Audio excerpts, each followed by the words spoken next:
나는 내가 왜 행복하지 않은지 생각하며 커피를 마시고 있었다. 나는 매일 자기계발에 관련된 서적과 전문가들의 강의를 듣고 있었다. 나는 매일 아침 명상을 하고 있었다. 나는 대부분 건강한 식단을 하고 있었다. 나는 일주일에 적어도 5번은 운동을 하고 있었다. 나는 열정을 가지고 일을 진행하고 있었다.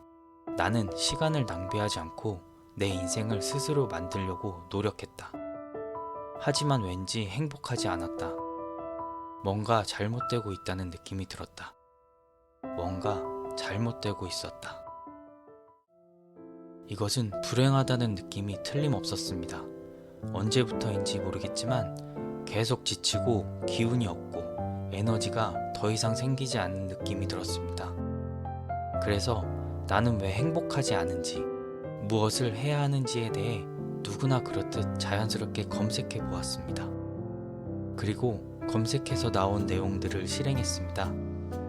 매일 일기를 쓰고 하루 동안 감사했던 모든 순간을 적으라고 해서 적었습니다. 친절해지라고 해서 이웃 주민에게 웃으며 인사도 했습니다. 저는 원래 아침에 5분 정도 명상을 하지만 명상을 오래 하라고 해서 명상을 오래 해보기도 했습니다. 하지만 여전히 달라지지 않았습니다. 나는 시간을 낭비하지 않았고 나름 인생을 현명하게 살고 있음에도 불구하고 끊임없이 스트레스를 받고 인생을 그다지 즐기지 못하고 있다는 이상한 느낌을 받았습니다. 저는 왜 제가 이런 생각을 하는지 이해할 수 없었습니다.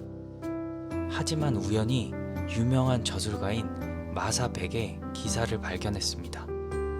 저는 크게 놓치고 있던 것이 있었습니다.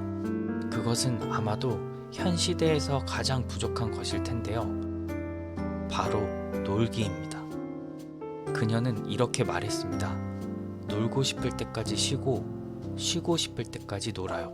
다른 일은 절대 하지 마세요. 처음에 저는 무슨 소리야 라고 생각했습니다. 어떻게 이게 가능하지?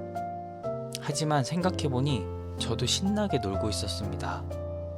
출근하고, 공부하고, 점심 먹고 운동하고, 일을 하고, 퇴근해서 아이들과 놀아주고, 생각해보니 저는 하루 종일 놀고 있었습니다. 아니, 마사백의 기사에서는 이것은 놀이가 아니라고 합니다. 놀이에는 회복이 따라야 한다고 말합니다. 마치 아이들이 노는 것처럼 동심이 작용하는 시간이 되어야 한다는 것입니다. 그래서 저는 우리 아이들을 평소보다 유심히 관찰해 보았습니다. 와, 뭐가 저렇게 행복하지?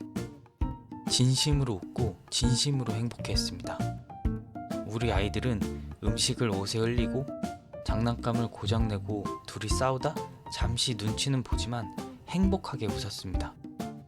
또 이 추운 날 겉옷도 안 입고 나가서 신나게 뛰어놉니다. 이게 우리의 경우였다고 생각해 볼까요? 옷에 음식이 묻으면 세탁비가 듭니다. 스마트폰 액정이 깨졌습니다. 아, 진짜 미치겠네요. 배우자와 싸움이라도 있던 날이면 하루 종일 눈치 보이고 울적합니다. 이 추운 날 밖을 돌아다닌다면 감기에 걸리고 며칠을 고생할 수도 있습니다. 우리는 똑같은 일을 겪었지만 아이들은 아무 일도 없는 듯 신나게 놀고 있습니다. 저는 물론 하루 종일 기분이 좋지 않겠죠. 같은 상황이지만 아주 큰 차이가 있습니다. 저는 제 하루를 기록해 보았습니다. 그리고 전혀 놀고 있지 않음을 깨달았습니다. 저는 1분, 10분을 낭비할까봐 어떤 활동으로 매 순간을 채웠고 이것에 너무 억압되어 있었습니다. 끔찍하게도 이렇게 시간 낭비를 하지 않고 더 많은 일을 했다는 것이 마치 행복을 찾고 있다고 생각했습니다. 아이들은 하루에 400번을 웃지만 어른들은 하루에 10번도 웃지 않는다고 합니다. 이 이야기는 여러분께도 충분히 도움이 되겠다고 생각했습니다. 지금 하고 계신 행복 추구는 잠시 멈추고 일단 그냥 놀아보시는 건 어떠세요? 저도 하루에 단 1시간이라도 노는 시간을 마련했습니다. 솔직히 어떻게 놀아야 할지 잘 모르겠습니다. 하지만 재밌게 놀아보겠습니다. 행복은 행복을 위해 노력하지 않는 것입니다.